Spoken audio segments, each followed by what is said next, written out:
everybody, it's Holly here today for MarkerPop.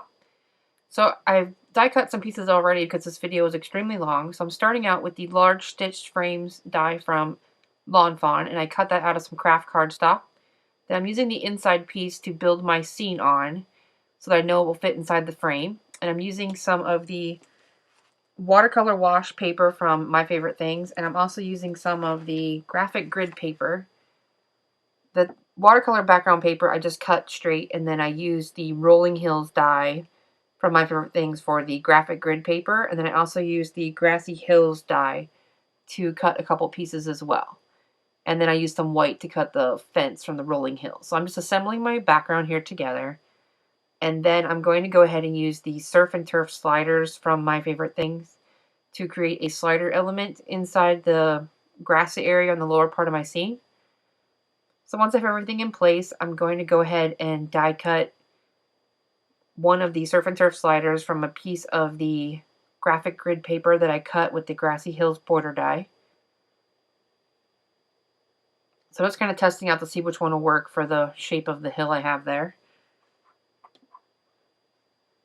And I'm cutting that out of a second layer panel so that when you look through the slider, you see the back of it. You see the same paper so it doesn't stick out very far.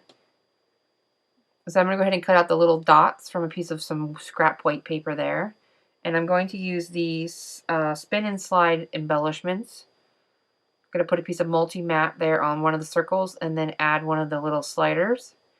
And then I'm going to set everything aside to dry because you want to make sure that slider is nice and secure before you attach it. So while that's drying, I'm going to go ahead and add some foam adhesive to the back of that second layer. And that's going to give some height to my slider element so it can slide back and forth.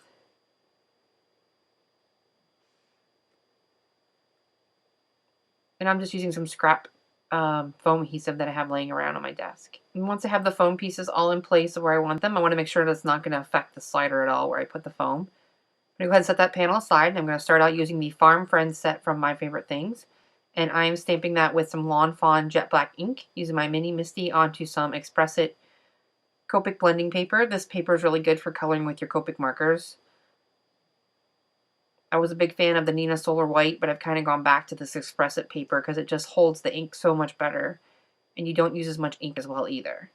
So once I have all the images stamped, I'm going to go ahead and just hand stamp with the block a couple more trees, so I have 3 of them total. And the main part of this video is going to be coloring all the little animals and the elements in. So I'll go ahead and play some music while go ahead and color, and all of the colors are up on the screen so you know which colors I used and you guys can follow along, and I'll be back in just a bit.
So now that all my images are colored and I've die cut them out with the coordinating dies, I'm going to go ahead and finish creating the scene here.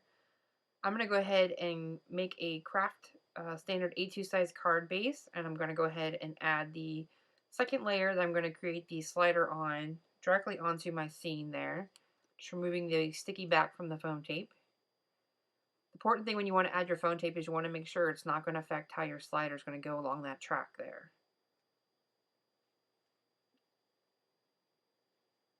Sorry, my head keeps getting in the way in some of these shots as well.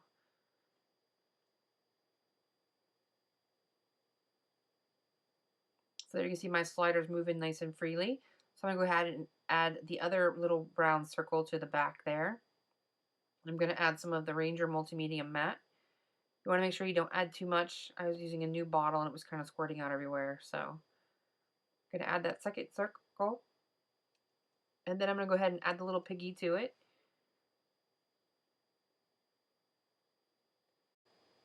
While the other piece there is drying, I'm going to go ahead and stamp the sentiment onto some white cardstock using the jet black ink from Lawn Fawn. And then I'm going to go ahead and die cut the sentiment using the Blueprints 27 from My Favorite Things. I'm going to use the long skinny banner die to cut the banner out. I wasn't really sure what I was going to do with it, so I didn't really care about where I had the banner placed at. I just wanted to cut it out from a banner shape. If I did it again, I'd make sure I had it lined up properly to put it at the bottom of the card. Kind of an afterthought. So I'm just stamping the sentiment down with my acrylic block. This Lawn Fawn ink is really good. Nice and crisp where you can actually do that and not have to worry about having your lines not come out very good. So I'm going to go ahead and run that through my big shot.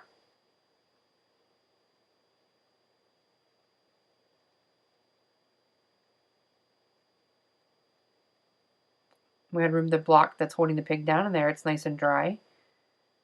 And you can see it slides nice and free along the little channel there.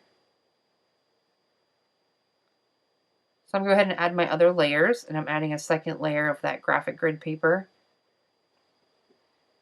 I'm just trimming off any edges there that might hang over from the paper. I'm trying to line it up so that the lines are exactly the same on each layer of the graphic grid paper. You could offset it if you wanted to. You could also use some distress ink to add some color to each layer to make it stand out and give it some depth. But I'm just using each layer directly.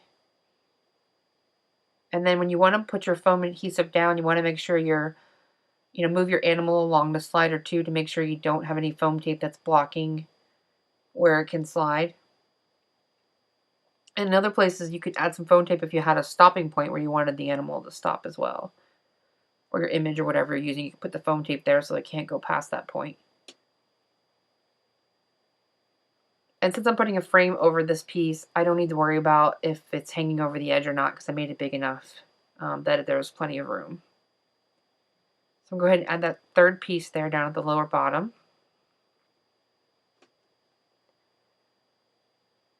Go ahead and remove all the sticky back on my adhesive. I do apologize if my head keeps getting in the way.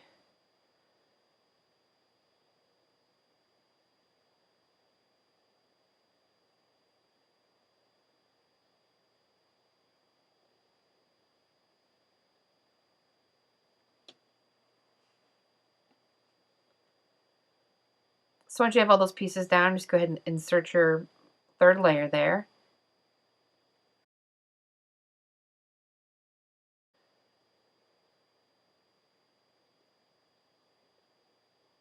I'm going to go ahead and trim off the extra grid paper there that's laying down on the bottom side. Then I'm going to go ahead and adhere all my elements. I'm going to just use some double-sided tape and a couple pieces of foam tape to adhere the trees and the cow and the little sheep.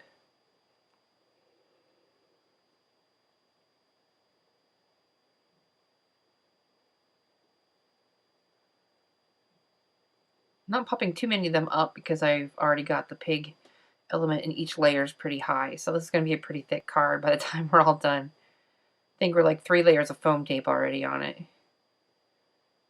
And then with the sentiment, I couldn't decide where to put it. I kind of wanted it at the bottom, but I ended up putting it up at the top in the sky. So I'm just going to add the piece of foam tape to that and then trim off the edge. And then I created a the top folding craft card stock, and I'm just going to go ahead and put some adhesive on the back of this panel. And then I'm just going to add that to the card front. And I just tried to line it up as even as I could, just to make sure the frame goes around it. And then with the frame, I just cut the foam tape into 4 strips. And then I actually doubled up around the top and the sides of the frame. And then I adhered the bottom part directly to the grassy hills because it was the same height as the rest around it. So I hope that makes sense. And that's my card for today. So I hope you guys enjoy this, and I will see you next time. Don't forget to enter our Copic birthday celebration. Have a great day.